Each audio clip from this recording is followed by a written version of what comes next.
Waalaikumsalam warahmatullahi masih pada semangat. Ada rekan-rekan ulama. Alhamdulillah. Yang akhirnya kita akan memasuki sesi materi yang sangat menarik yang akan disampaikan oleh Kiai Dada kepada para peserta yang sudah di luar, mohon untuk segera masuk. Insya Allah kita akan memulai materi. Supaya mempersingkat waktu karena waktu kita ini agak padat, marilah kita bersama-sama menyimak apa yang akan disampaikan oleh Kiai Dada mengenai dakwah kepada kaum milenial ya. Terima kasih. Oke. Assalamualaikum warahmatullahi wabarakatuh. Bismillah, alhamdulillah, wassalatu wassalamu ala rasulillah Sayyidina Muhammad ibn Abdillah wa ala alihi wa sahbihi wa mawalah, amma ba'du. Yang saya hormati Pak Kiai Haji Dr. Hajar yang menginisiasi kegiatan yang sangat baik ini, ibu bapak sekalian yang saya hormati dan saya banggakan. Sebetulnya materi yang akan saya sampaikan akan lebih tepat para generasi milenial ini bukan sebagai objek dakwah atau mad'u, tapi saya ingin berpikir bersama bagaimana generasi milenial ini menjadi kader-kader dai, termasuk ibu bapak sekalian yang mengikuti pendidikan kader.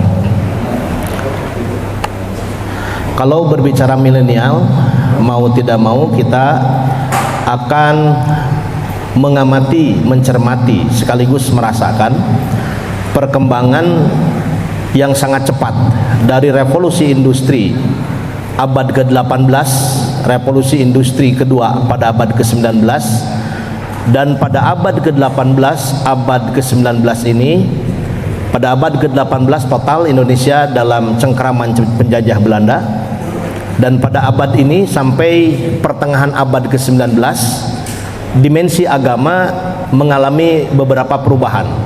Yang pertama, di abad-abad ini mulai dikenal orang berhaji pulangnya punya gelar haji, untuk memudahkan penjajah melakukan kontrol. Orang-orang yang pulang haji itu biasanya menjadi mujahid, menjadi pejuang, maka perlu dikontrol dan ditandain. Yang kedua, pada abad ke-18 juga sudah mulai muncul gelar baru, yaitu gelar Habib ya, yang ramai dibicarakan. Pada abad ini juga muncul gelar bagi penduduk Indonesia yang belajar ke Timur Tengah, tepatnya ke Mekah, ke Madinah, pulang ke tanah air, punya julukan Syekh. Syekh itu alumni Timur Tengah, tepatnya alumni Mekah dan Madinah. Dia punya gelar Syekh. Di Purwakarta itu mungkin ibu bapak pernah melihat ada masjid agung di depan alun-alun Kian Santang, namanya Syekh Baing Yusuf. Itu syekhnya karena jebolan Mekah, baingnya bahasa Sunda, baing itu bapak aing. Nah, itu disingkat jadi Baing. Yusuf nama beliau, menjadi pemuka agama, penyebar dakwah di Purwakarta dan sekitarnya. Syekh Baing Yusuf ini punya murid namanya Syekh Nawawi Al-Bantani. Jadi sebelum Syekh Nawawi Al-Bantani belajar ke Mekah, belajarnya ke Syekh Baing Yusuf yang di Purwakarta itu. Syekh Nawawi Al-Bantani punya murid namanya Syekhuna Khalil Bangkalan Madura. Dari Syekhuna Khalil Bangkalan Madura kemudian punya murid yang terkenal, Kiai Haji Ahmad Dahlan, pendiri Muhammadiyah, dan Hadratus Syekh Kiai Haji Hasyim Asy'ari, pendiri Nahdlatul Ulama. Nah, ini gelar Syekh. Kemudian ada lagi gelar yang lulusan Mekah Madinah itu pulang ke tanah air dijadikan sebagai penghulu agama, disebut Panghofod Bandung. Kita punya penghulu Haji Hasan Mustafa, itu Panghofod Bandung dikenalnya, atau penghulu Bandung. Pada awal dilantik menjadi penghulu Bandung pada abad ini, diragukan oleh para alim ulama yang ada di Bandung dan sekitarnya. Kurang lebih apa sih kemampuan Hasan Mustafa tiba-tiba diangkat oleh Belanda jadi penghulu Bandung? Untuk menjawab itu, beliau kumpulkan para alim ulama di Bandung dan sekitarnya untuk menjawab satu pertanyaan, yaitu menterjemahkan asyhadu alla ilaha illallah wa asyhadu anna muhammadar rasulullah. Otomatis jadi dicemooh tuh kan.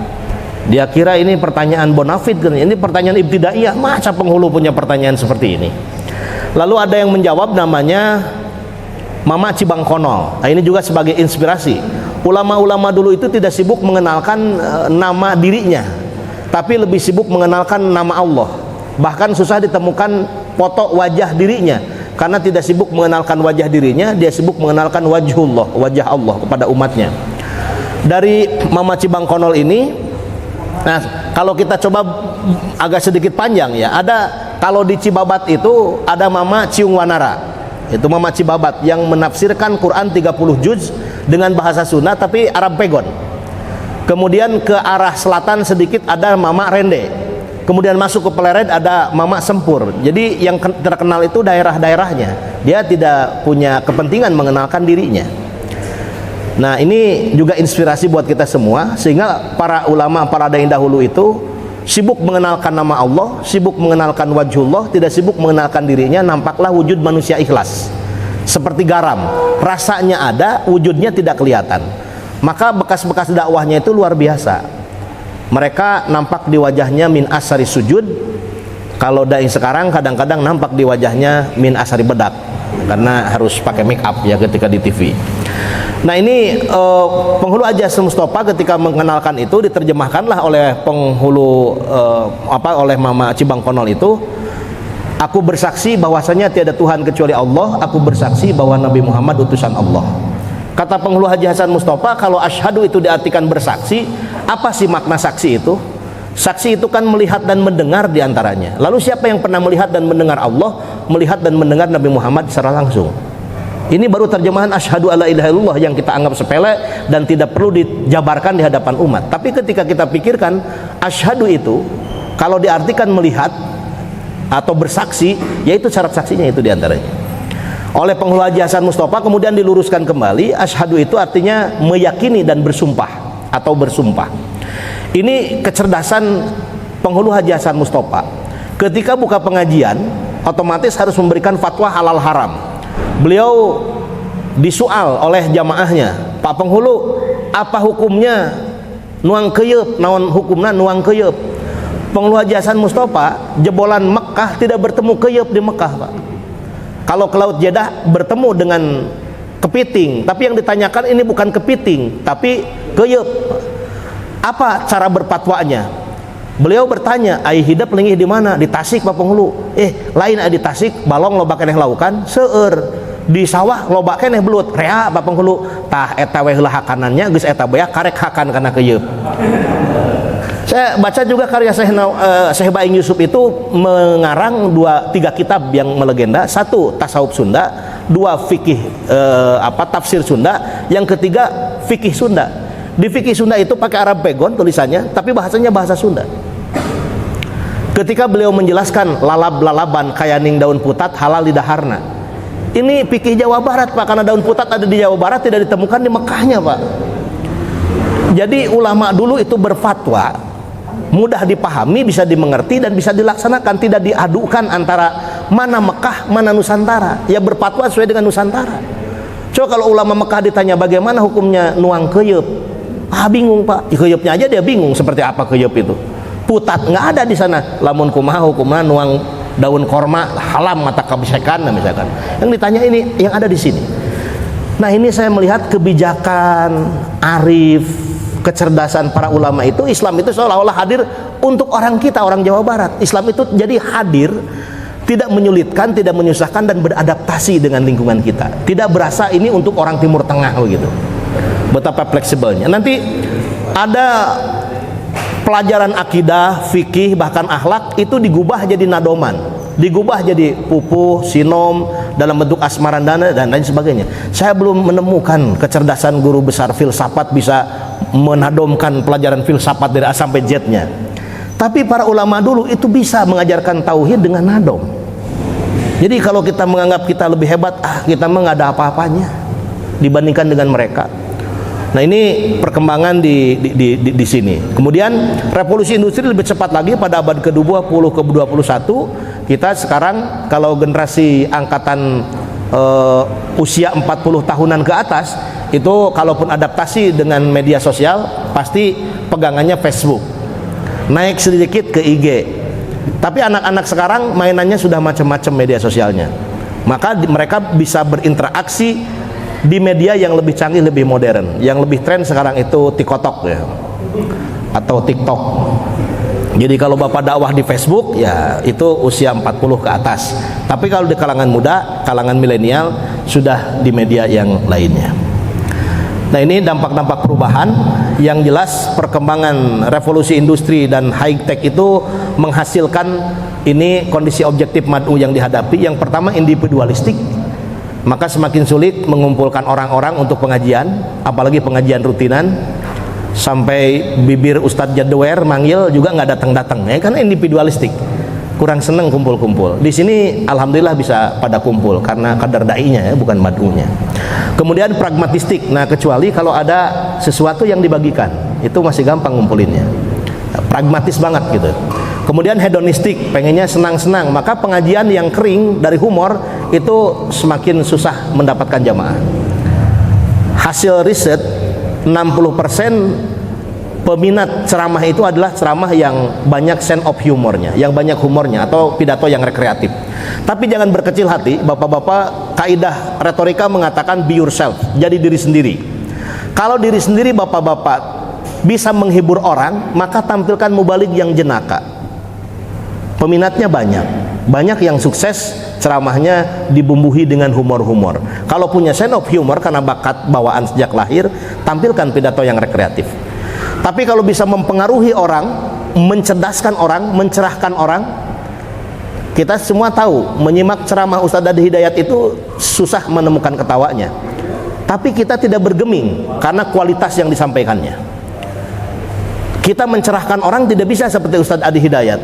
Membuat ceramah yang humor seperti Kiai Jujun Junaidi juga tidak bisa. Ada model lain, Pak, nangisin orang. Itu juga jadi industri public speaking yang laku. Contohnya siapa? Agim, Pak, ngadain mabit malam bina iman takwa. Itu diantara season favoritnya adalah bisa muhasabah, ngajak orang menangis. Kemudian Ustadz Arifin Ilham almarhum bisa membuat orang menangis. Kemudian Ustadz Ari Ginanjar di ISQ-nya juga bisa nangisin orang. Jadi Bapak kalau bisa nangisin orang, jadilah Ustadz spesialis nyerikan batur. Ada segmennya di situ Pak Kiai. Kemudian materialistik ya, orientasi materi. Kemudian rasionalistik, kemasan-kemasan Islam terutama untuk kalangan milenial itu mesti serasional mungkin. Artinya berbasis rasional dan harus siap berargumentasi secara rasional. Zaman-zaman kita dulu Pak, kalau di pesantren, nah pengarsa ajengan, kalaupun berani ini, santri paling kritis, dia bertanya saja itu sudah luar biasa. Zaman dulu tidak berani bertanya kepada kiai. Kalaupun ada misalkan bertanya, kunaonnya pengarsa ajengan tepan subuh teh 2 rakaat, apa jawaban ajengan? Ah geus kitu di ditu najang tuturkeun we ya mata abudi, selesai Pak. Tapi saya kalau berhadapan dengan mahasiswa yang aneh-aneh pikirannya, Pak hari ini aku tidak sholat Pak. Kenapa? Aku baru nyadar, aqimi sholah li dzikri, tegakkan sholat untuk ingat kepada aku, kata Allah. Aku kan sudah ingat sama Allah Pak, buat apa sholat? Yang begitu-begitu Pak, mun baheula ku kayak baheula ditampiling Pak teh gitu. Doraka sih menjaga Bani Israil, hirup teh murtad sia begitu. Kan kita tidak bisa memurtad-murtadkan orang lain Pak. Sebagaimana kita tidak boleh gampang mengkafir-kafirkan orang. Para ulama dulu kafir di Islam kan, oh sekarang Islam dikafir-kafirkan gimana? Jadi makin berkurang dong kita. Nah ini model dakwah yang dipernekan Al-Quran itu apa, dengan 3 pendekatan yang diinterpretasi oleh Syekh Mustafa Al-Marogi. Yang pertama bil hikmah yud'a biha arbabul uqala, dakwahi kalangan objek dakwahnya dengan hikmah itu kaum berpikir. Yang kedua mauidhah hasanah, kaum awam. Di situ tidak harus banyak teori. Ayo Bapak Ibu sadaya urang ngalaksanakeun kebersihan, ganjaranna gede, pi surgaeun ya teh. Tidak dikeluarkan innallaha yuhibbut tawabina wa yuhibbul mutatahhirin. Tidak disebutkan ayatnya, suratnya. Pokoknya mah ibu bapak urang bebersih wae namalah ieu teh dipikat cinta ku Allah, surga, hanya begitu aja. Mauidhah hasanah itu tidak perlu dirumit-rumitkan lagi. Nah, nanti ada yang mujadalah, mengenal kebaikan tapi tidak mau melaksanakan kebaikan, maka di situ prosesnya adalah dialog, diskusi, berdebat. Dan era kita adalah era mujadalah. Ustadz yang tidak siap debat lewat Pak.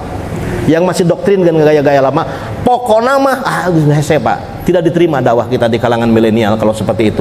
Islam itu harus didialogkan, Islam itu harus enak didiskusikan.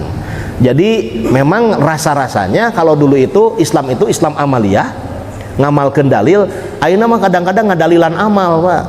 Dan kalau kita tidak siap menghadapi anak-anak milenial, percayalah Islam dianggap tidak menarik. Nah, untung kita punya contoh-contoh orang yang benci Islam, yaitu para orientalis. Mereka rasa-rasanya pertanyaan-pertanyaan milenial itu tidak lebih kritis dibandingkan pertanyaan para orientalis. Jadi kalau kita baca pemikiran-pemikiran orientalis yang argumentasi mereka ditaklukkan pada abad kedua oleh Syekh Muhammad Abduh, ya, semuanya salah temuan-temuan itu, sampai Maurice Bucaille itu nulis buku Le Bible yang elak Koran, atau diterjemahkan dalam bahasa Inggris Science, Filsafat dan Koran, atau Quran, Bible dan Quran, itu masuk Islam. Jadi pertanyaan-pertanyaan orientalis itu mesti diinventarisir, karena pertanyaan itu terulang di umat Islam Pak, yang belum disebut sebagai orientalis. Syekh Muhammad Abduh itu bisa mengalahkan argumentasi para orientalis hanya satu pertanyaan dari Joseph Ernest Renan, filosof Jerman itu. Wahai Abduh, aku akui kesempurnaan Islam yang engkau jelaskan, aku akui kesempurnaan Quran yang engkau sampaikan, aku akui kesempurnaan contoh nabimu yang luar biasa itu. Tapi pertanyaannya, di mana kesempurnaan Quran itu kini diamalkan? Di mana kesempurnaan Islam itu kini diamalkan? Di mana kesempurnaan contoh nabimu itu kini diamalkan? Nah, Syekh Muhammad Abduh hanya bisa tertunduk dan berlinang air mata, susah menunjukkan di mana Islam sempurna itu diamalkan. Padahal kalau tahu Indonesia Pak, mungkin ditunjukkan di MUI Kota Bandung misalkan gitu. Sampai-sampai kata Syekh Muhammad Abduh, "Dhahabtu ila biladil gharbi, ra'aitul muslimin walam arul Islam, wa dhahabtu ila biladil arabi, ra'aitul Islam walam arul muslimin," kata Syekh Muhammad Abduh. Aku pergi ke barat, aku temukan muslim, tapi aku tidak temukan Islam. Tapi aku pergi ke Arab, aku temukan Islam, tapi aku tidak temukan muslim, kata Syekh Muhammad Abduh. Nah, ini pada era Muhammad Abduh abad kedua. Dan kita bisa mengevaluasi diri apakah lebih baik di abad sekarang. Jawabannya ada di Bapak Ibu sekalian. Kemudian apa yang disebut dengan dakwah, yaitu orang yang mengajak kepada kebaikan. Apa kebaikan? Diisyaratkan oleh Ali Imran ayat 19, Ali Imran ayat 104. Kebaikan itu al-khair. Coba kalau bapak-bapak baca terjemahan, al-khair itu kadang diartikan kebajikan, al-ma'ruf adalah kebaikan. Jangankan mad'u Pak, dai pusing memahami itu. Apa bedanya kebaikan dan kebajikan? Ma farqu baina kebaikan wa kebajikan? Ternyata ketika kita telusuri pada tafsirnya, al-khair itu ay al-Islam. Jadi yad'una ilal khair, jelas adalah mengajak manusia masuk agama Islam. Ini program mengislamkan kafir, sekali lagi, bukan mengkafirkan Islam. Ini orientasi pertama dakwah itu Pak. Dan benar saja di Amerika kalau ada mission fakultas misionaris, jelas programnya mencetak orang-orang yang siap mengkristenkan manusia sedunia. Jadi kalau ada fakultas dakwah di perguruan tinggi Islam, itu fakultas yang siap menciptakan dai yang mengislamkan kafir minimal di Nusantara. Tapi ini disembunyikan al-khairnya ini, tidak disebut al-Islam, sehingga dakwah itu tidak identik dengan islamisasi, tapi amar ma'ruf nahi munkar. Bahwa ini tidak salah, iya, tapi amar ma'ruf nahi munkar itu adalah setelah kafir diislamkan. Kalau sudah muslim baru amar ma'ruf nahi munkar. Bapak-bapak percaya, saya aliyah, saya itu dokter yang tidak tamat SMA Pak, karena saya aliyah tidak SMA di Cijerah Pak.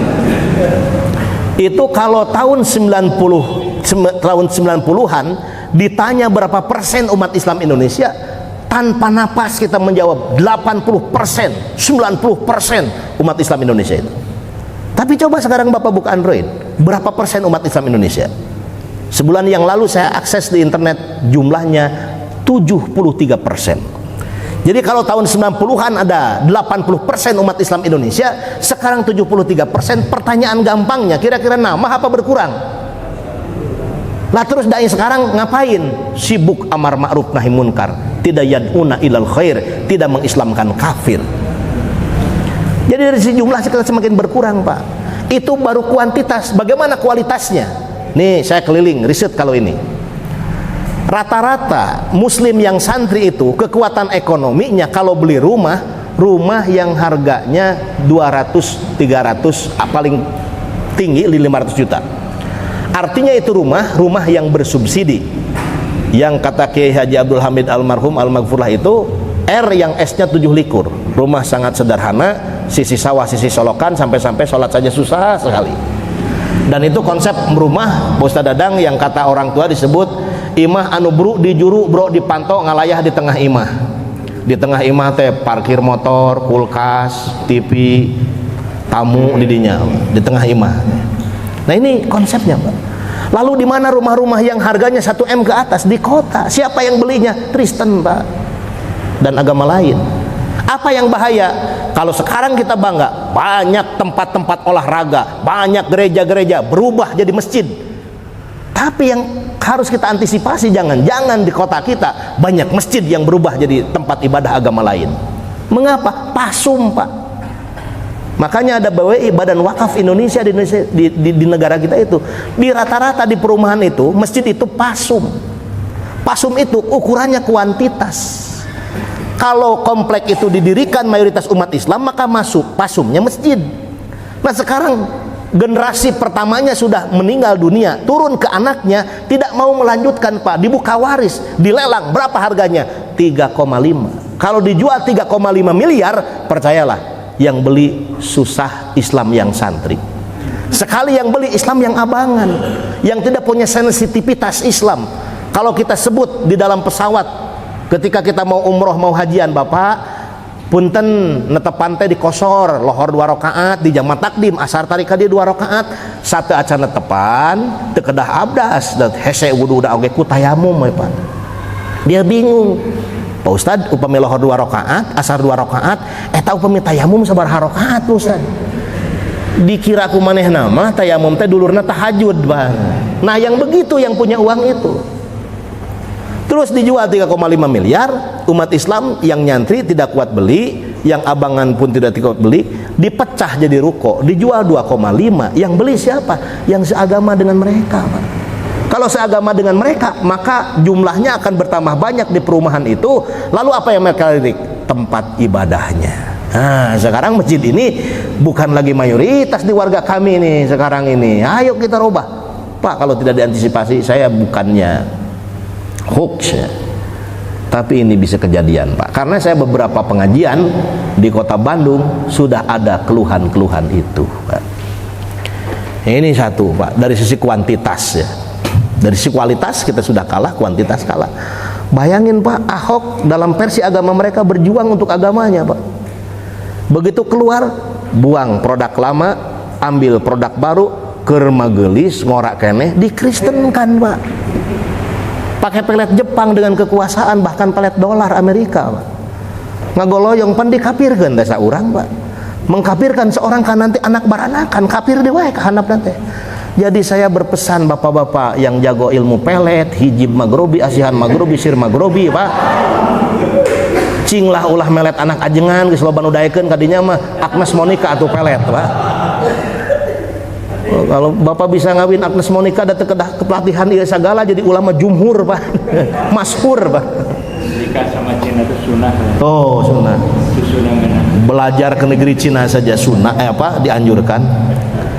Ini Pak, karena dulu juga para ulama kita mengislamkan Nusantara dengan 2 model, yaitu model pembinaan dan model pembinian.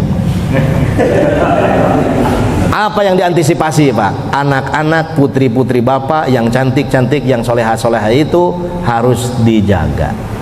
Jangan-jangan jadi objek mereka Pak. Karena mission religion, agama misi mereka itu. Kita tidak khawatir Pak dengan Konghucu. Saya studi diplomatik praktis di Shenzhen di Cina. Itu kata orang Cina, di kami Pak, Konghucu itu budaya. Di Indonesia udah duluan sama Gus Dur dijadikan sebagai agama Pak. Luar biasa. Dan mereka butuh agama resmi. Agama resminya itu maunya Konghucu, tapi nanti kesannya Cina ngikutin Indonesia Pak. Ini cerdasnya Gus Dur. Makanya banyak yang bilang wali itu seperti itu Pak. Nah ini dai subjek dakwah, kemudian unsur-unsur dakwah diturunkan dari Tanzilul Quran. Quran itu diturunkan oleh Allah, yang diturunkannya adalah wahyu, disebut maudhu pesannya. disampaikan oleh Jibril. Jibril posisinya sebagai wasilah, sebagai media. Dengan penampakan atau tidak penampakan Jibril itu disebut sebagai uslub, sebagai metoda atau torik. Kemudian diterima oleh Nabi Muhammad SAW sebagai mad'unya. Untuk apa? Untuk mencapai Darussalam. Wallahu yad'u ila Darussalam. Maka unsur-unsur dakwah itu akan kelihatan seperti ini. Diturunkan dari Tanzilul Quran, bukan dari ilmu komunikasi. Yang pertama Allah, unsur yang pertama Allah sebagai subjek atau munajilul Quran. Di dalam unsur da'i ada da'i, subjek atau pelaku dakwah. Maka seperti apa karakter da'i itu? Watasifu bisifatillah, bersifatlah dengan sifat Allah. Allah itu Ar-Rahman Ar-Rahim, maka mestinya da'i pengasih dan penyayang, bukan pendengki dan pendendam. Allah itu Al-Musawwir, maha pembentuk, maka da'i dimanapun berada bisa membentuk sebuah kebaikan, mewarnai, bukan diwarnai dengan keburukan. Kemudian unsur yang kedua Al-Quran sebagai materi atau maudhu'u tanjil, pesan yang diturunkan. Maka pesan apa yang disampaikan oleh da'i? Ya Al-Quran, yaitu akidah, ibadah, muamalah, akhlak, dan kisah. Yang kisah pun mengandung unsur-unsur yang tadi. Maka dalam unsur dakwah ada yang disebut maudhu'u dakwah, pesan dakwah atau materi dakwah. Malaikat Jibril disebut sebagai media atau wasilah, wasilatul tanjil. Maka dalam berdakwah juga kita mengenal yang disebut media dakwah, wasilatul dakwah. Unsur yang keempat, berwujud tidak berwujudnya Jibril, itu disebut sebagai metode atau uslubut tanjil, metode turunnya Al-Quran. Di dalam posisi dakwah ada uslubut dakwah, metode dakwah. Kita juga mesti mengenal beberapa metode dakwah. Kemudian Nabi Muhammad unsur kelima sebagai objek atau penerima tanjil. Maka mad'u dalam dakwah ada yang disebut dengan mad'u, objek dakwah. Dakwahnya Allah kepada Nabi Muhammad kepada para sahabat, sami'na wa ata'na. Tapi sahabat-sahabat juga terbagi kepada tiga pada saat itu. Tidak semuanya jadi sahabat. Ada yang sami'na wa asaina. Kalau kita menyampaikan pesan itu bisa beragam, Pak. Bukan hanya sami'na wa ata'na, tapi sami'na wa asaina, sami'na wa diskusina, wa seminarna, wa nyarekanana, itu bisa aja. Lebih banyak lagi kita. Quran itu turun membutuhkan rentang waktu, sampai-sampai ada ayat makkiyah, ayat madaniyah. Maka dakwah juga membutuhkan rentang waktu. Unsur yang pertama ini da'i. Kemudian yang kedua, objek atau mad'u'nya dakwah, objek dakwah. Yang pertama bisa dilihat dari kategori usia.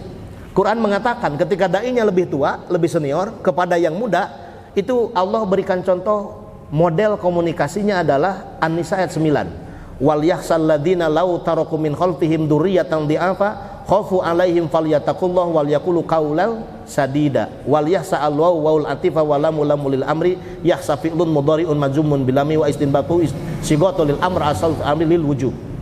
Itu ketika da'inya senior, mad'unya junior, qaulan sadidan. Nanti beda lagi bagaimana kalau da'inya junior, mad'unya senior, objek dakwahnya. Itu Allah jelaskan, diisyaratkan Al-Isra ayat 23. Wa qadara rabbuka alla ta'budu illa iyyahu wa bil walidaini ihsana imma yablughanna indakal kibara ahaduhuma aw kilahuma fala taqul lahumā uffin wa la tanharhumā wa qul lahumā qawlan karīmā. Yang ini qawlan kariman. Bagaimana kalau dai-nya rakyat jelata, yang didakwahi adalah rakyat jelita, kaum elit, penguasa. Bagaimana caranya? Quran memberikan petunjuk, Pak, dengan qaulal layyina, kata-kata yang diplomatis. Itu dipraktekkan oleh Nabi Musa dan Harun ketika mendakwahi Fir'aun. Tapi ada dua bentuk komunikasi yang sering kita pelajari di ilmu retorika itu, ternyata kaulam baligo, kata-kata komunikatif. Yang diajarkan para ulama itu kaulan sakilan, kata-kata berbobot. Saciduh metu saucap nyata. Bapak-bapak mungkin sering ya, atau sekali-kali coba lihat model penyampaian pesan dakwah oleh abah guru sekumpul. Saya yakin intonasinya kerenan bapak, Pak. Merangkai katanya jagoan bapak, pakai pantun segala. Humornya lebih canggih.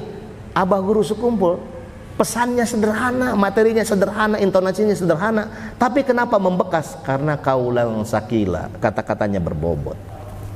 Diikuti isinya. Kalau dilanggar ada karmanya, doraka apa?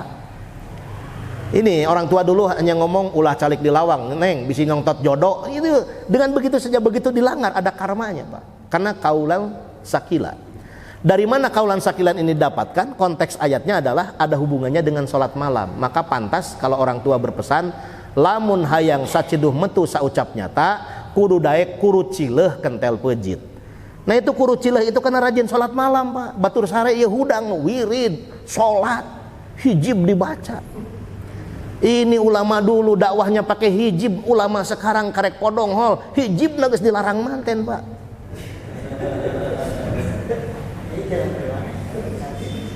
Ini sholat penting Pak, sholat malam Pak, hati-hati. Tahajud Pak, kalau tahajud umat tiap malam minimal 2 rakaat, minimal kita berapa puluh rakaat. Kalau pakai ukuran Nabi sampai kakinya bengkak-bengkak Pak. Kurut cileh, kentel pejit itu terajin puasa. Saya pakai hajar waktu mahasiswa semester 3 dibawa oleh Kiai Hamid keliling dakwah se-Jawa Barat Pak. Apa yang beliau ajarkan? Tidak mengajarkan materi ceramah, tidak mengajarkan metode ceramah, tidak mengajarkan apalagi menerima amplop ceramah Pak. Yang diajarkan oleh beliau puasa wirid dari mulai yang 3 hari, 7 hari, 11 hari, 21 hari, 41 hari. Kalau ngalap hijib Nawawi itu 41 hari Pak. Belum hijib yang harian saya dijajah oleh Kiai Haji Ahmad Dimyati, pengersa Abah Dimyati. Itu ijazah Dalail Khairat. Maka aya pangaruhna saya tikeun Pak. Nah ketika kita lepas, komo puasa tara, tahajud tara, ari omongan hayang didenge ku batur, tong diturutan Pak, jigana punya orang dalam saya tama. Ini Pak, perintah orang tua kepada anak tidak diturut, himbauan guru kepada muridnya tidak didengar, bahkan fatwa-fatwa dari para dai diabaikan begitu saja. Kenapa? Ini kita introspeksi Pak. Jangan-jangan karena taradae kuru cileh kentel pejit. Akibatnya apa? Kita ini seperti doger monyet, jadi tontonan bukan jadi tuntunan. Kalau sudah begitu udahlah. Saya kene sepada ngirangan jumlah khotib teu repot ngabagi jadwal khutbah atau saya alih profesi sekalian. Kalau mau senang-senang bukan jadi dai, bukan jadi ulama. Kalau mau senang-senang rek mak beranghakan sare tibra, jangan jadi ulama, jadi pemborong mah Pak anu gitu mah. Kalau mau jadi ulama kudu cileh kentel pejit. Tidak sanggup itu, udah rubah haluan. Jadi mad'u Pak lah. Bagian ngamplop ka kiai lah guys. Kalau mau seperti tadi kudu cileh kentel pejit. Ini rumus yang pertama. Sanggup kira-kira sanggup? Nah, biasa di majelis taklim lamun pengajian asar sanggup ibu tahajud penting sanggup tang kayak godaan nanti geus penting Pak ulah sakali gusting kewe atau penting isukan ini Pak. Jadi kalau kita masih melarang amalan-amalan tadi katinggalin zaman. Para ulama dulu itu punya haibah dari situ Pak. Dari kudu cileh kentel doa-doa khusus. Sanes doa-doa fikih Pak. Sudah doa tasawuf, doa hikmah. Itu yang sekarang memang dilarang sejak masa orientalis. Kemudian kategori pendidikan, kategori pekerjaan, kategori budaya, kategori jenis kelamin. Ngomong depan perempuan hati-hati Pak. Praktis-praktis saja, pragmatis saja. Hindari pembicaraan tentang poligami. Tekedah dicarioskeun payunan ibu-ibu majelis taklim tekedah Pak. Nanti mereka tidak simpati, amalkeun we lah eta mah. Nah ini hal-hal sensitif, masalah filsafat, politik perempuan rata-rata kurang suka. Kemudian kategori geografis, pemanyarios di Bandung mah di dieu da tiris teh, wah bapak teh keren, ngangojas. Tapi upamanya nyariosna di Karawang mah pan teu kaci teh Pak, jadi dipuk sorangan, da panas. Nah itu sesuaikan, maka pakaian itu fleksibel.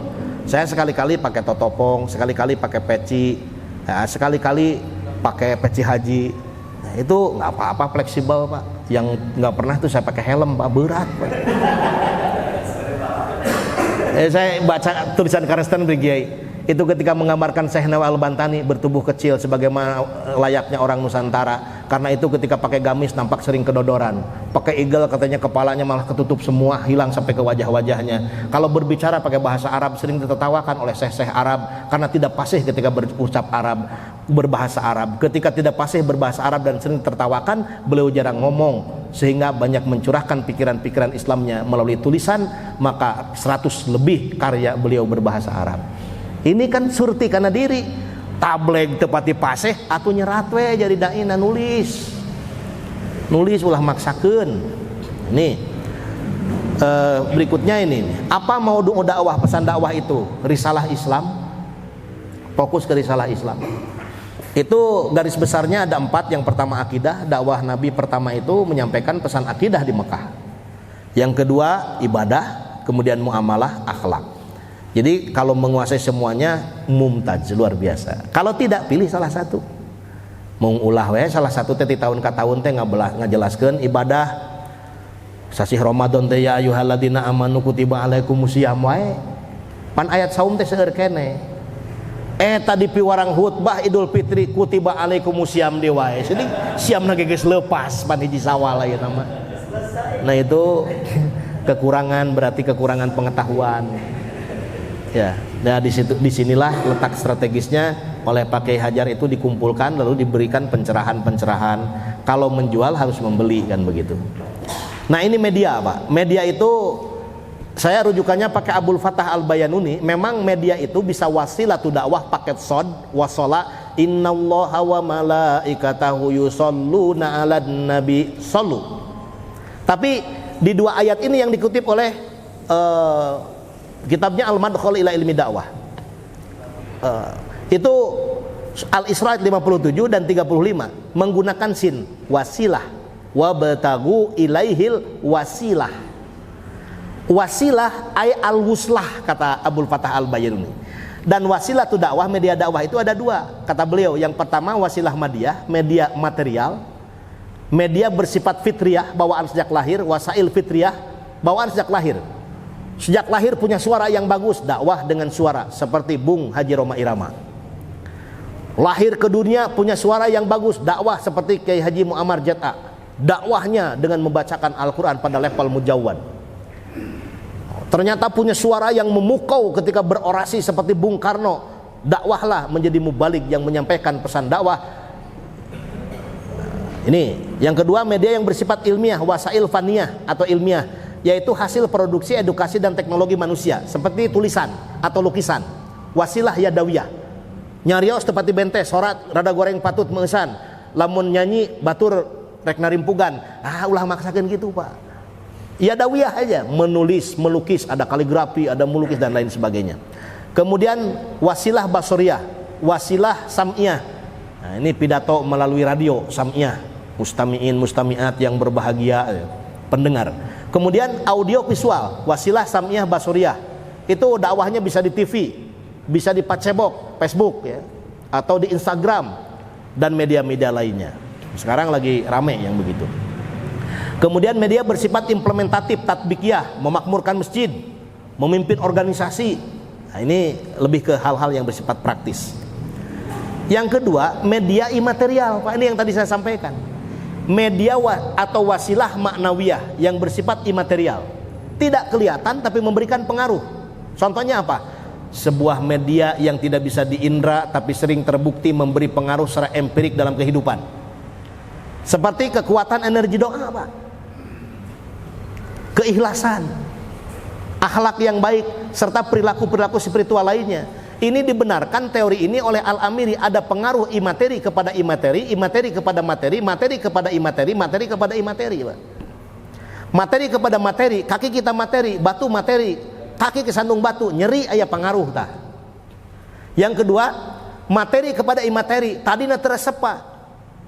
Ngomong memang teh wani piro dibayar jadi resep jadi milih Pak. Itu pengaruh materi kepada imateri.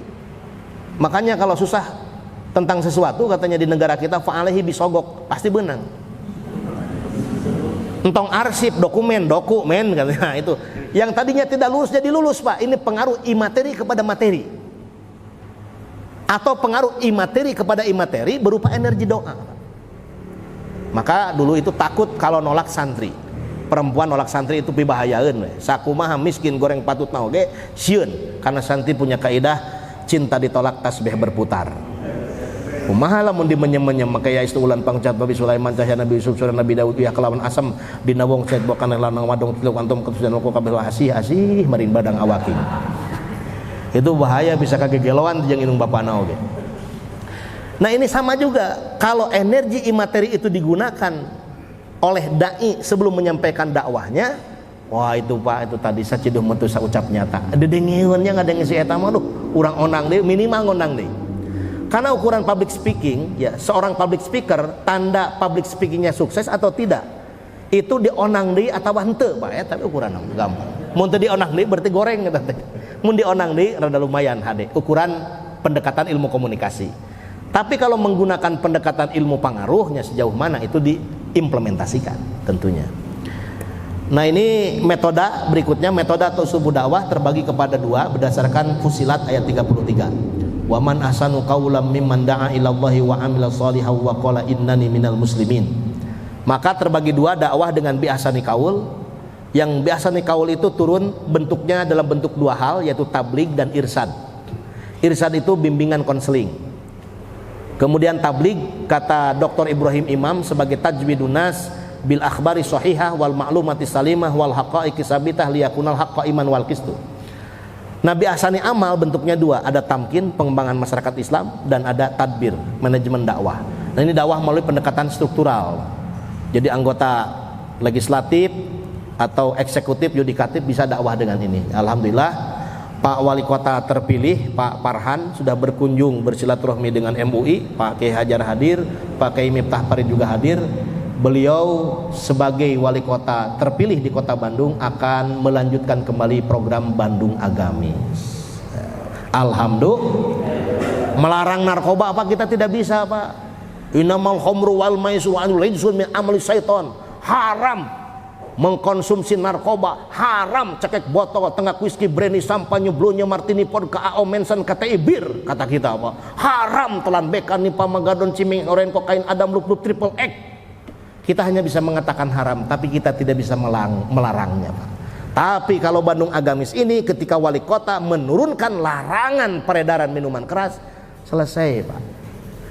Ini pentingnya dakwah struktural. Nah kemudian metode dakwah ini akan terbagi seperti ini. Jadi bapak-bapak boleh tabligh itu bentuknya kitabah tulisan, sering menulis di media sosial. Kemudian khitobah ada dua, khitobah adiniyah dan khitobah at-taksiriyah. Khitobah diniyah itu khutbah Jumat, khutbah Idul Adha, khutbah Idul Fitri, khutbah istisqa, khutbah gerhana bulan, gerhana matahari, khutbah Arafah, khutbah nikah. Nah itu ada 7 jenis khutbah yang harus dipelajari dan itu ilmunya ilmu fikih Pak.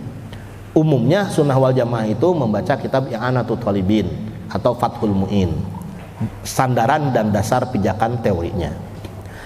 Khitobah at-taksiriyah yang tidak terikat dengan ibadah mahdhah, apa saja ini ceramah bebas. Nah kemudian i'lam itu memperagakan dakwah, yaitu seperti sinetron, film, sehingga ada film-film dakwah. Dakwah dengan irsyad itu bimbingan konseling dilakukan oleh seorang mursyid kepada muridnya, yang muridnya pasti sam'an wa ta'atan kepada apa yang dikatakan oleh mursyidnya. Tadbir ini melalui kekuasaan, ya, dakwah melalui perda, perwal, kebijakan publik yang menyangkut hajat hidup orang banyak, mengatur perilaku mereka. Nah ini bisa dakwah. Kemudian tamkin, pengembangan masyarakat Islam. Ini dakwahnya dakwah beradaptasi dan implementatif dalam kehidupan sehari-hari. Model kiai lah. Kalau tahajud tidak pernah ngajak santrinya, tapi santri terinspirasi melihat perilaku kiai tahajud Senin Kemis, maka mereka mengikutinya. Konon kabarnya menurut kaidah usul fikih dilalatul hal afsahu min dilatil maqal, itu yang salah satu yang dimaksud. Kemudian ini alternatif pertama, dakwah itu bisa melalui internet di zaman sekarang. Ini terutama untuk milenial Pak. Susah mengumpulkan mereka di masjid, di majlis taklim seperti dulu. Maka kalau ke masjid taklim Bapak, di masjid bertemu dengan para pensiunan bapak-bapak, ke majlis taklim bertemu dengan para pensiunan ibu-ibu. Yang bukan nona-nona sehat walafiat, tapi nenek-nenek yang sehat walafiat. Nah karena itu materinya materi-materi praktis Pak. Pengajian ini pensiunan 35 orang kita jihad bisa bila berangkat ke Palestina. Allahu Akbar. Apa naik damri geus kabulusan manten boro-boro ke Palestina. Benahi lagi wudunya, benahi lagi sholatnya, tambah lagi doa-doa yaumiyahnya yang lebih praktis Pak. Nanti di kalangan anak muda seperti bapak-bapak, nah ini mungkin bisa materi itu disampaikan. Bapak-bapak kita jihad bisa bilillah. Alah Pak Ustaz sanes teu hoyong abdi teh cicilan seueur keneh tah can siap berarti. Nah ini dakwah melalui pendekatan internet ya teman-teman. Yang kedua dakwah struktural melalui kebijakan publik. Nah ini diharapkan bapak-bapak pemilu yang akan datang Coba jangan jadi tim sukses, Pak. Jadi tim sukses mah tibang jadi salam jeung sereh, Pak. Lamun ngaliwat pan hayang seungit neangan salam jeung sereh. Tapi lamun liwat geus asak salam jeung sereh pangheulana dipikeun teh. Lebar, Pak. Kita dai punya kepentingan mengatur kebijakan publik, mending nyalon sekalian. Nyalon wali kota, wakil wali kota, nyalon anggota legislatif, nyalon anggota DPD, Pak. Misinya jelas untuk dakwah. Nya eta cenah teu gaduh modalnya, ceu aing oge Islam teh kitu deui wae tungtung nama. Nah ini, Pak, dai dalam kebijakan publik itu dainya pemerintah sebagai pengambil kebijakan. Subjek atau pelaku dakwahnya. Yang kedua mau dakwahnya apa? Materinya, materi kebijakan publik. Kemudian wasilatu dakwahnya apa? Kekuasaan, kewenangan. Tidak punya kekuasaan, tidak punya kewenangan, nggak bisa dakwah di sini, Pak. Kemudian uslubu dakwah, metodenya administrasi pemerintah, kebijakan publik. Kemudian yang ketiga mad'u adalah masyarakat di wilayah kekuasaan. Ini Bandung agamis kalau belum diletakkan pada era zaman pada Darosada atas desakan para alim ulama, Pak, belum tentu kita Bandung punya program Bandung agamis, Pak. Karena mengawali itu jauh lebih sulit dibandingkan melanjutkan sebetulnya. Walaupun ada omongan melanjutkan jauh lebih sulit daripada mengawali. Manu kedul gitu mah, Pak. Memulai yang sulit itu. Menyadarkan pemerintah bahwa ini penting bagi pemerintahnya, punya nilai positif dalam bentuk pencitraan dan lain-lain sebagainya. Bagi umat kita punya kepentingan menata umat yang tidak bisa dilakukan secara kultural, maka diambil alih secara struktural. Gerakan Maghrib Mengaji diambil alih oleh Kementerian Agama, dipopulerkan se-Indonesia, Pak. Gerakan Maghrib Mengaji diturunkan lagi oleh Ustadz, ternyata ini kurang jalan Maghrib Mengaji ini, turunkan lagi one day one ayat. A'udzubillahi minasyaitonirrajim. Bismillahirrahmanirrahim. Shadaqallahul azim. Seayat lumayan, Pak. Nah, ini kita bagian melanjutkan. Kemudian ini alternatif ketiga, dakwah kultural melalui tabligh. Tabligh ada yang disebut tabligh kitabah, nulis ini, Pak. Buku, majalah, artikel atau di blog sekarang itu. Tabligh hitobah, yaitu hitobah adiniyah tadi sudah disampaikan, dan hitobah atasiriyah. Kemudian iklam, drama, sinetron, film-film dakwah itu sampai ditulis oleh para penelitinya ketika bioskop menjadi majlis taklim, Pak. Kenapa? Karena di bioskop itu judul-judul filmnya bukan yang mengumbar syahwat, yang memperlihatkan adegan kekerasan, tapi filmnya hafalan sholat delisa, sorga yang tak dirindukan, Ainun Habibi, dakwahnya Sunan Fathahilah. Jadi begitu masuk bioskop, inna fatahna laka fatham mubina. Wah, badai maksiat, astagfirullahaladzim. Ini Kiai sang pencerah. Ini film-film seperti ini mesti diperbanyak, Pak, untuk melawan film-film yang tidak baik. Jadi umat itu diberi alternatif, dan ternyata peminatnya banyak. Metode atau uslubul khitobah, ini hitobah tasriyah, hitobah adiniyah. Kemudian teori pesan hitobah ini sebagian besar adalah materi praktis, ya, bolehlah sedikit ya. Yang pertama, sistematika hitobah adiniyah. Ini mesti diperhatikan sepintas saja ini untuk khutbah Jumat. Membaca hamdalah, ya, kalau Pak Ustadz Dadang hamdalah pasti membaca hamdalah, ya, Ustadz Dadang hamdalah aja nama.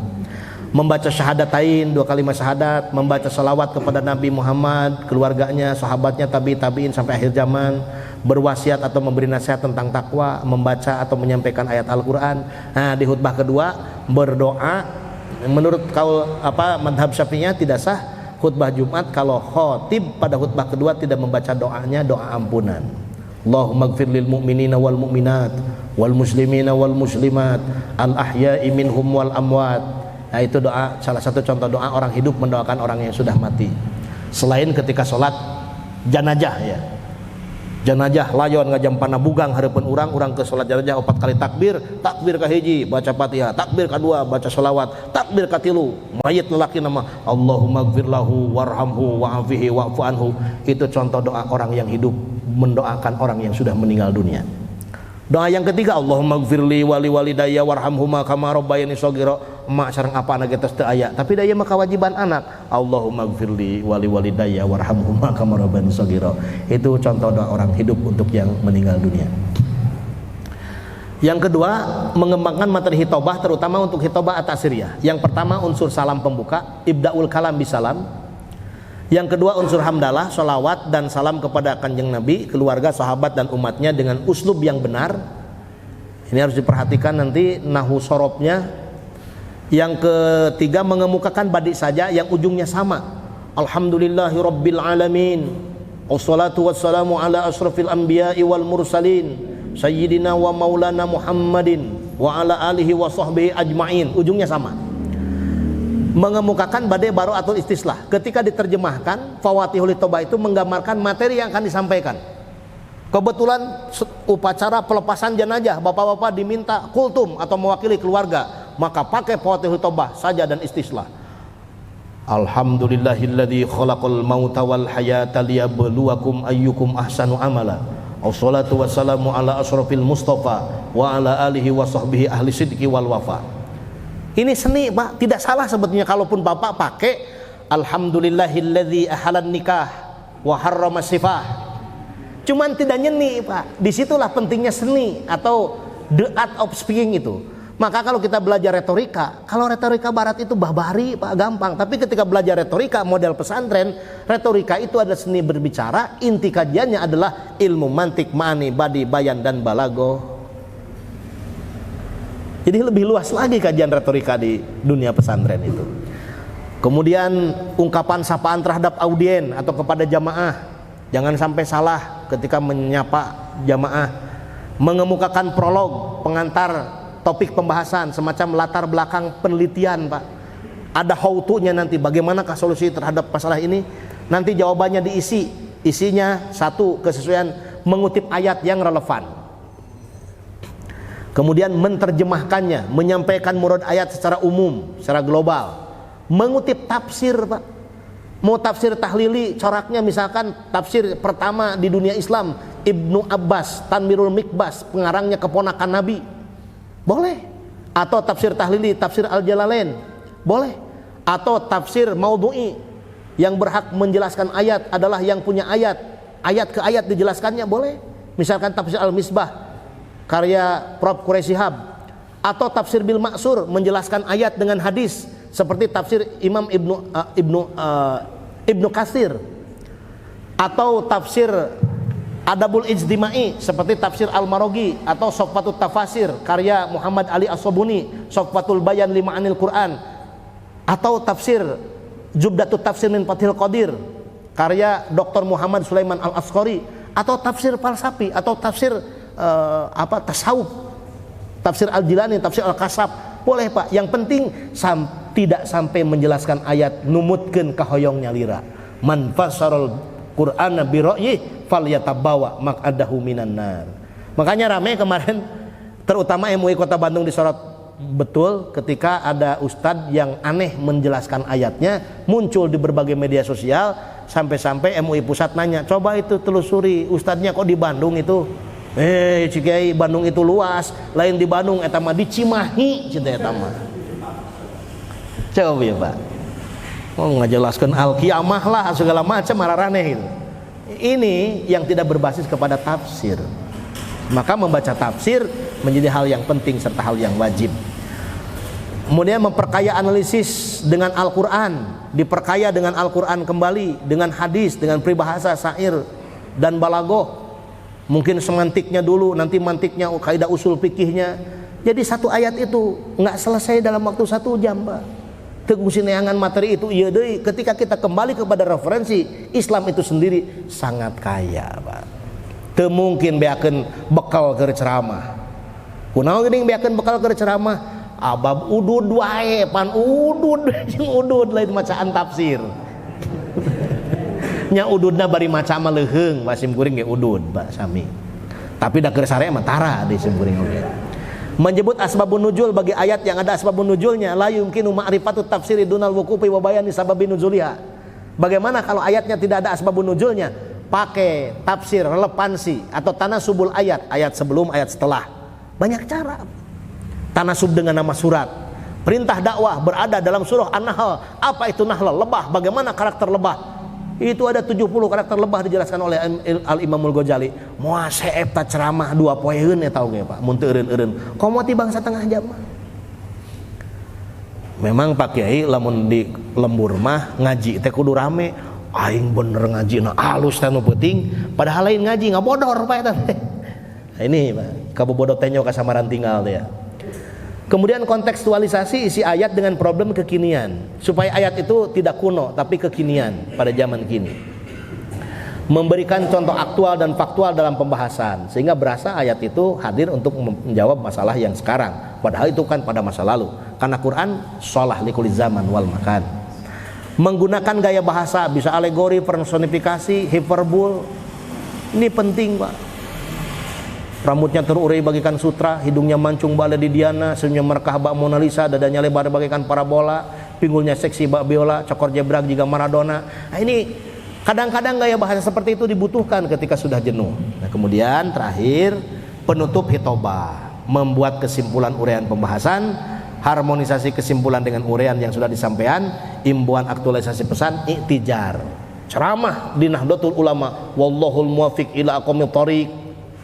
Di ormas lain, billahi fisabilil haq, di ormas yang berbeda lagi, wabillahi taufik wal hidayah. Di tempat yang berbeda lagi, nasrum minallah wa fathun qarib. Pusing-pusing tema wassalamualaikum warahmatullahi wabarakatuh. Nyata perbedaan tadi jarian wae itu dage. Jadi ngabingungkeun urang Pan.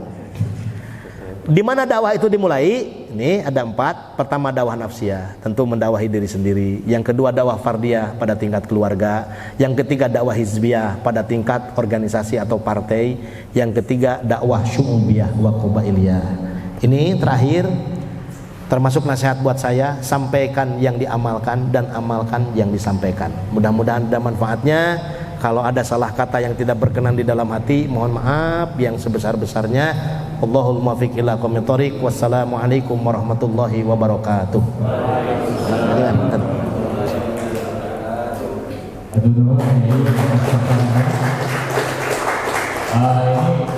Ini karena waktunya sudah sempit, jadi untuk penanya 2 penanya aja ya, silakan.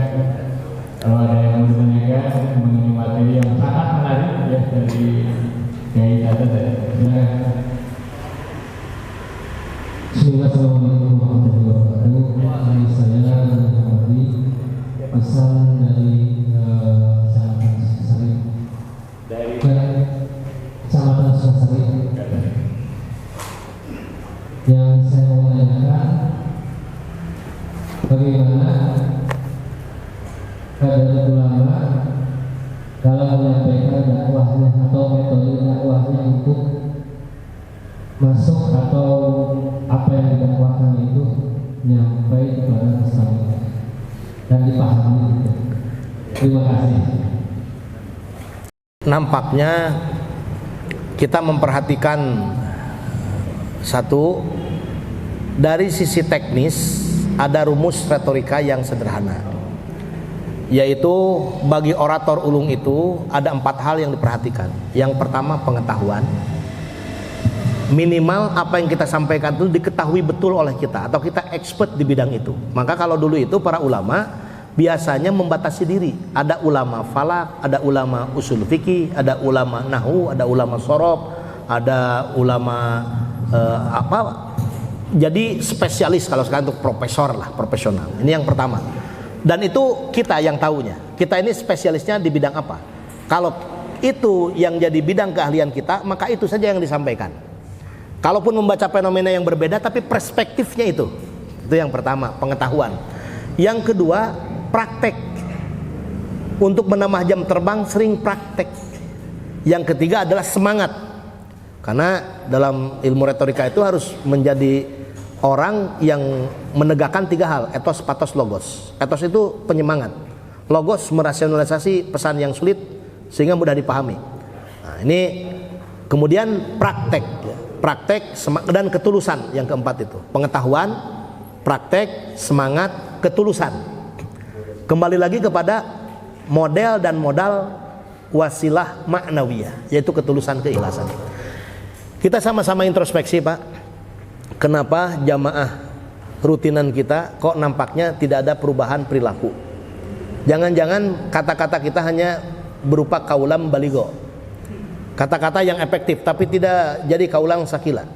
Kenapa kita tidak punya kaulan sakilan? Keikhlasan kita seperti apa sih?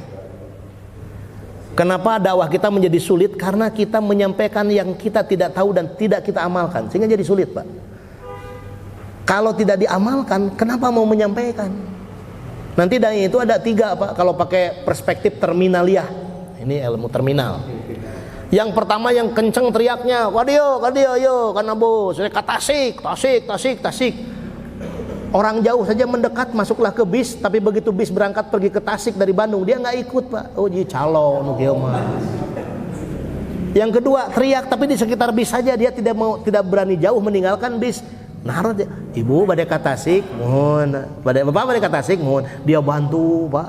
Ditempatkan di tempat duduk dengan nyaman, barang-barangnya disempat di tempat bagasi. Begitu bisnya berangkat ke Tasik, dia juga ikut, najan ngagulantung, Pak. Oh iya mah dai konektur, Pak. Lumayan, ayo sodako, jariah, jakat, kurban. Batur mah kurban teh ku sapi ya, limosin badag dia. Ustad lumayan ku sapi anu rada gering, rada begang teh, tapi lumayan meliwan keneh, Pak. Nah, yang ketiga yang hebat mah, jarang teriak ini mah, pokoknya diuk diharap. Rek marilu rek henteu, init geus waktu nama katasik. Dia supir, Pak. Itu menyampaikan yang diamalkan, mengamalkan yang disampaikan. Nyaeta atuh lamun kitu mah beli teh teu wantun dakwah teh da tibangnya angan ka batur jadi calokeun mah apa jadi calo ge. Ilmunya ilmu lilin. Lilin itu menerangi orang lain walaupun badannya terbakar hangus. Mangga, Pak, Bapak dakwah ngajak kana kasayan, ngelarang kana kaawonan, Bapak dina kaawonan teu nanaon, Pak. Batur mah aya manfaat dengan Bapak meureun digubrus kana neraka teh ya. Mangga we pilihanna sapotos kitu mah kumaha deui dah hak asasi eta mah. Sim kuring mah sok ngadugikeun ibu bapak, ayeuna mah mun amal can ikhlas tuluykeun nih amal teh. Keun mae teh ikhlas oge, ngaji teh ikhlas tuluykeun ngajina. Keun mae teh ikhlas oge. Da baheula ge keur sakola SD mah teu wat ikhlas, Pak. Init ka sakola teh dipureupan ku bapak. Dak dibere duit jajan ku emak. Tapi begitu kuliah, Pak, komo kuliah S3 eueuh nu meurepan, eueuh menere duit, Pak, malahan mikiran keur biayana oge. Begitu ikhlas kita menikmati prosesnya. Jadi ikhlas itu adalah proses pendewasaan spiritual. Bapak dakwah teu wat ikhlas, rek ningalikeun dalil-dalil anu kakuasai nu anyar teh, teraskeun dakwah. Ulah lirenkeun bae teh ikhlas oge, da kanggo nu sanes mah aya manfaat. Ikuti perbaikan sedikit demi sedikit. Jangan-jangan ikut pelatihan juga tidak ikhlas, kan tidak apa-apa, nu penting memboga sertifikat. Sebagai modal, Pak, karena ke depan dai-dai di Indonesia itu akan distandarisasi dan disertifikasi. Saya dengan beberapa tim MUI di Kota Bandung sudah ikut standarisasi di MUI Pusat, Pak. Kalau nanti diperintah oleh MUI Pusat, kami akan lakukan standarisasi sertifikasi dai-dai dan daiyah di tingkat Kota Bandung oleh MUI Kota Bandung. Nah, pasti bapak-bapak ini bagian dari penyelenggaranya minimal atau jadi narasumbernya. Sakitu Pak Bumetos amin kode ulah lila teuing udah apal sama pemain atuh. Terima kasih Pak Kiai, menarik sekali ini materinya ya. Tapi tadi ada penekanan dari Pak Kiai untuk menjadi dai itu beyond self ya. Jadi kita percaya dengan kemampuan yang kita miliki. Kalau modal dasarnya punya retorika yang bagus, ya gunakan itu. Modal dasarnya bisa nulis, gunakan itu. Apapun ya, supaya dakwah kita bisa berjalan dengan baik. Dan yang tadi disampaikan sangat ya inspiring ya. Jadi seorang dai itu harus menyampaikan yang diamalkan dan mengamalkan yang disampaikan. Ini quote yang sangat bagus sekali. Terima kasih kepada Kiai Tata atas paparannya. Kita berikan terus ya untuk terima kasih. Assalamualaikum warahmatullahi wabarakatuh. Sami-sami, mau saya punten lah. Masih nyenong narsum sanes kan ya. Iya. Enggak kesadayana